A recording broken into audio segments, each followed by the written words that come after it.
Alright guys, welcome to this page of the notes. Let's go ahead and continue with this idea of completing the square. And again, this time I'm not going to spend time writing or drawing all those squares and rectangles. We're just going to go through the process of completing the square by using b squared over 4. I take a look at the quadratic I've been given and immediately recognize negative 11 is not a perfect square. It's not going to help me out at all.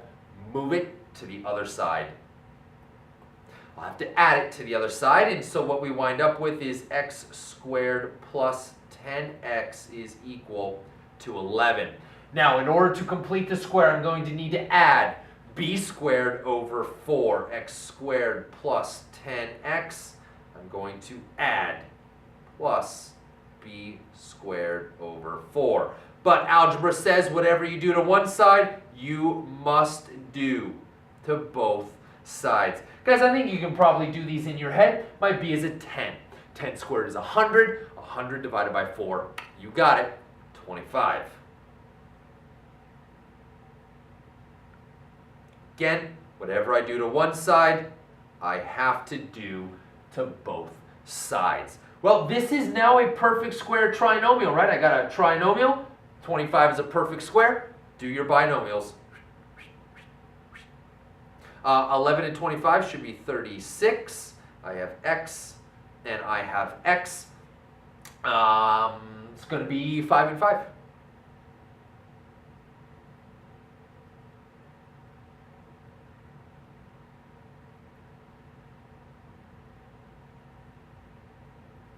Plus or minus the square root of 36 happens to be a perfect square trinomial. And we get two answers. X is equal to a negative 5 plus 6, which would be 1. And a negative 5 minus 6, which would be minus 11.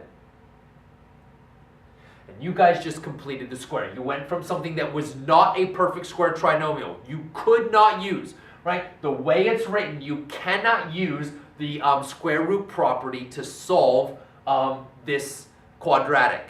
So what do? We use the method of completing the square to take this quadratic and force it, right here, we force it to be a perfect square trinomial so that we can then write it as a perfect square and use the square root property to solve.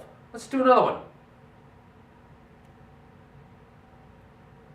All right, right away, recognize 24, not a perfect square. Get rid of it.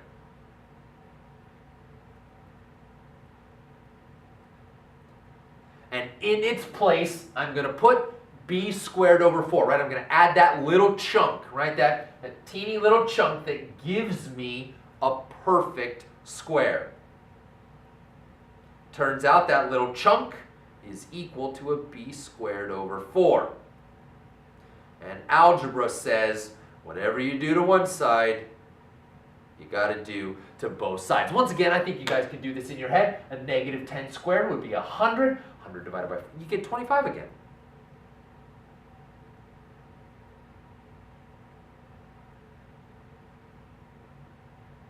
Oh, sorry. Oh, hold up. Yeah. 24 plus 25. And that's going to be equal to 1, x and x. This time, instead of being positive 5, now it's going to be a negative 5 and a negative 5. So we wind up with x minus 5 squared is equal to 1. Take the square root of both sides. Don't forget to do plus or minus. Add the 5 to the other side. The square root of 1 is 1. And my two answers are 5 plus 1, which would be 6, and 5 minus 1, which would be 4. There we go. I found the two spots, right? These are my x-intercepts. This is where my parabola is going to cross the x-axis. It'll cross at x equals 6, x equals positive 4, and I took something that was not a perfect square. Something that was not a perfect square. I could not use the square root property, and I forced it to be a perfect square trinomial so that I could write it as a perfect square so that I could then use the square root property to solve. I told you guys you're going to love this perfect square method. One of my favorites, maybe my favorite thing all time in algebra to do. Really like completing a square a lot. Here we go. I got another one for you. see how this one goes. In fact, you guys should now at this point be working ahead and coming back to check your answers. So let's see if you got what I got. Oh, hold up a second. Oh, I faked you out. I almost faked myself out. 9 is a perfect square. 9's a perfect square. Here's the problem. It's the wrong perfect square. Follow me here. My b is a 10. Well, I need whatever this guy is to be a b squared over 4. But my b is a 10. Well, 10 squared is 100, and 100 divided by 4 is 25. Please don't let me fake you out, because I almost faked myself out. 9 is a perfect square, but it's the wrong perfect square. It's not the one I want. I need a 25, so let's get rid of it. X squared plus 10x equals a negative 9. Hold up. Yep. We're good. Add b squared over 4, which we already figured out what we need it to be. We know it's going to be a 25. Algebra says whatever you do to one side, you got to do to both sides.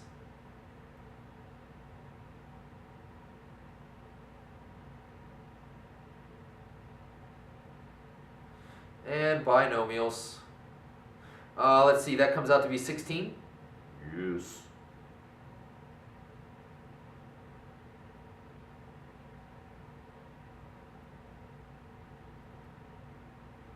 Yeah, awesome. This is such a great problem because it's a little tricky. You take a look at it and you go, oh, 9's a perfect square. I'm all set. But there's no way to get two numbers that are the same two numbers that multiply to 9 and sum to 10, right? It just doesn't work, right? You only get 9 by doing either 9 and 1, which are not the same number, or 3 and 3, which are the same number, but 3 plus 3 is 6, not 10, right? So it doesn't work with that number. It's the wrong perfect square, so we get rid of it, and we find the perfect square that does work. 25 in this case is the one that we need. Take the square root of both sides. Don't forget your plus or minus. Awesome, 16 is a perfect square, it's 4. So x is equal to minus 5 plus or minus 4. And let's get our two answers. Negative 5 plus 4 is going to be a minus 1. And a negative 5 minus 4 would be a minus 9. Awesome, that's really good work, guys. I hope you're enjoying completing the square. They do get a little trickier, and so we'll take a look at some slightly more complicated ones on the next page of the notes. So head on over and I'll meet you guys there.